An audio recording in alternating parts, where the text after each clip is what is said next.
வணக்கம். நான் தான் உங்கள் அக்கறையாரம் பேசுகிறேன். இன்றைக்கி ஒரு குட்டியை சொல்ல போகிறேன். ஒரு சென்னையில் ஒரு தனியார் கல்லூரியில் ஆசிரியராக பணிபுரிந்தவர். சென்னையில் பணிபுரிந்துட்டு இருந்தார்.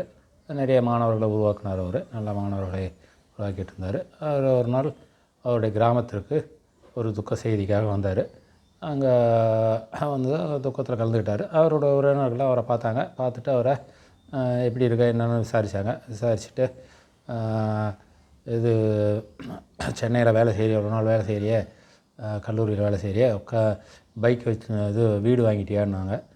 இல்லைன்னாங்க. சரி, கார் வச்சுருக்கியான்னு கேட்டார். இல்லை, காரு இல்லை அப்படின்னாரு. இல்லை, பைக்காக வச்சுருக்கியான்னு கேட்டார். இல்லை, பைக்கும் வச்சில்ல, நான் வாடகை வீட்டில் தான் இருக்கேன், பஸ்ஸில் தான் போயிட்டு வருவேன் கல்லூரிக்கு, எளிமையாக வாழ்ந்துக்கிட்டு இருக்கேன், ஒன்றும் பிரச்சனை இல்லை, நான் சந்தோஷமாக இருக்கேன் அப்படின்னுவார். இன்னும் நீ அங்கேருந்து போய் படிச்சுட்டு அங்கே போய் வேலை செய்கிற, ஒன்றும் சம்பாதிக்காமல் எதுவும் இது பண்ணாமல் சொத்து எதுவும் இல்லாமல் இருக்கியன்ட்டு அவர் ஒரு ஆதங்கமாக ஏளனமாக பேசினார். பேசிட்டு இருந்தார். சரி, அதை பற்றி நான் கவலைப்படல, நீங்கள் ஏன் கவலைப்படுறீங்கன்னு சொல்லிட்டு அப்படியே உட்காந்துருப்பார். அப்போ வந்து திடீர்னு அங்கே உட்காந்துருக்கும்போது ஒருத்தர் வருவார். ஒரு 50 வயசு தக்கவர் வருவார். வந்துட்டு அவர் காலை தொட்டு கும்பிடுவார். காலை தொட்டு கும்பிட்டு, சார், நான் உங்கள்கிட்ட தான் படித்தேன், உங்களால் தான் நான் இன்றைக்கி நல்ல நிலையில் இருக்கேன், என் கல்யாணம்லாம் ஆகிடுச்சு, நான் சந்தோஷமாக இருக்கேன், ரொம்ப வசதியாக இருக்கேன் அப்படின்னு சொல்லுவார். அதேமாதிரி ஒருத்தரும் வந்து இது பண்ணுவார்.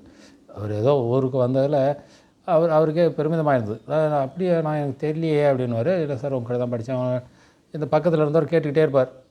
நான் இப்படி என்னடா இது, நம்மளை கூட ஒரு மதிக்கலையே, இவர் காலில் விழுறாரு அப்படின்னு, காலை தொட்டு கும்பிட்றாரு அப்படின்ட்டு இவர் பொறாமைப்படுவார். அப்போ தான் அந்த ஆசிரியர் சொல்லுவார், இப்போ நீங்கள் சொன்னீங்க இல்லையா, சொத்துக்கள் இருக்கா, அது இருக்கா இல்லையான்னு கேட்டிங்க இல்லையா, என்ன கார் இருக்கா, வீடு இருக்கா, பைக் இருக்கா, இதெல்லாம் இருக்கா, இடம் இருக்கா அப்படின்லாம் கேட்டிங்கல்ல, அது எல்லாம் எனக்கு பெருமையான விஷயம் இல்லை.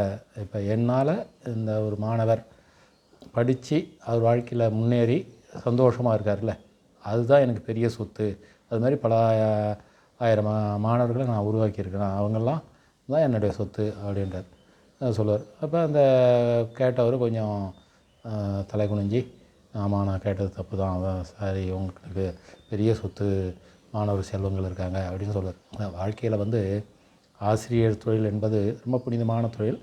அது அர்ப்பணிப்போடு செய்தார்கள் என்றால் அவர்களுக்கு வாழ்க்கையில் எல்லாமே வந்து நல்லதாக நடக்கும்.